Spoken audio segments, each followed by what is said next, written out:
La mécanique des fluides est un domaine de la physique consacré à l'étude du comportement des fluides. Comment modéliser l'écoulement d'un fluide? C'est ce que nous allons étudier dans ce chapitre. Commençons par expliquer l'origine de la poussée d'Archimède. La poussée d'Archimède est la force qui s'applique sur tout corps plongé dans l'eau. C'est elle qui permet à certains objets de flotter sur l'eau ou dans l'air. Si l'on plonge dans l'eau un œuf en bois, il déplace un certain volume d'eau. Si l'on pèse ce volume, l'intensité du poids de l'eau correspond à l'intensité de la poussée d'Archimède. Cette poussée est plus forte que le poids de l'œuf en bois. Celui-ci remonte à la surface jusqu'à ce que les deux forces s'équilibrent. Il flotte. Si on place un œuf identique en métal, il déplace la même quantité d'eau que celui en bois, mais il est plus lourd. La poussée d'Archimède est moins forte que le poids de l'objet, celui-ci coule. Si l'on prend maintenant la même quantité de métal en forme de barque, l'objet déplace une plus grande quantité d'eau. La poussée d'Archimède engendrée est ainsi supérieure au poids du métal. L'objet monte jusqu'à l'équilibre des forces, puis flotte. Ainsi, tout corps immergé dans un fluide au repos est soumis à une force dite poussée verticale, dirigée vers le haut et égale à l'opposé du poids du volume de fluide déplacé. Le poids étant égal à m fois g, on peut aussi écrire FA égale moins m fluide fois g. Et comme la masse est le produit de la masse volumique par le volume, on obtient aussi la relation suivante. Étudions maintenant un fluide en écoulement et définissons son débit volumique. Nous étudierons pour cela le cas d'un fluide incompressible, c'est-à-dire un fluide dont la masse volumique est constante. Pour décrire l'écoulement d'un fluide incompressible, on subdivise le fluide en unités appelées particules de fluide. Les vecteurs vitesse des particules de fluide sont tangents en tout point à des courbes appelées lignes de courant. Elles permettent ainsi de cartographier le champ de vitesse du fluide.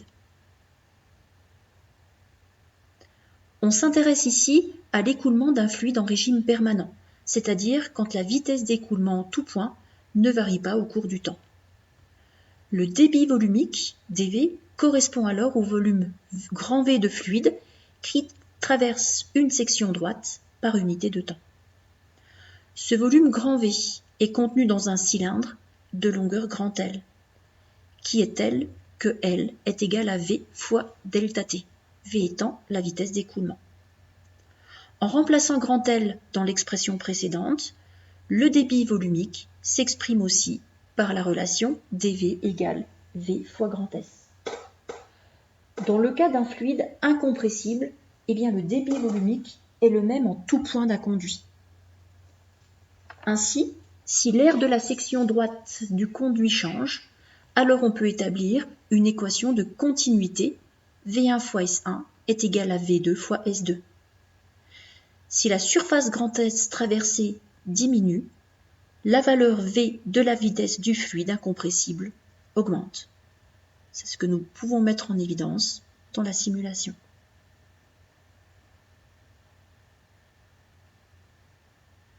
Quand les frottements sont négligeables, l'écoulement d'un fluide incompressible de masse volumique ρ constante en régime permanent vérifie aussi la relation de Bernoulli.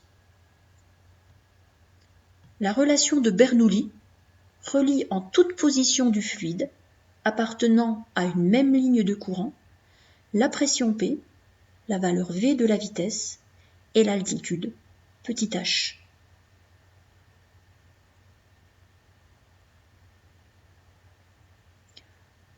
Pour un écoulement horizontal, la relation peut aussi se simplifier, car l'altitude est la même en chaque point. On peut alors établir un lien direct entre la différence de pression et la différence de vitesse entre deux points. Plus précisément, s'il y a étranglement, on a vu précédemment qu'il y avait une différence de vitesse. La vitesse est plus élevée au niveau de l'étranglement. Et d'après la relation de Bernoulli, il y aura aussi une différence de pression. la pression au niveau de l'étranglement sera plus faible, on parle alors de dépression. Ainsi, la dépression est donc d'autant plus importante que la section diminue, donc que le fluide accélère au niveau de l'étranglement. Et ça, c'est ce qu'on appelle l'effet Venturi.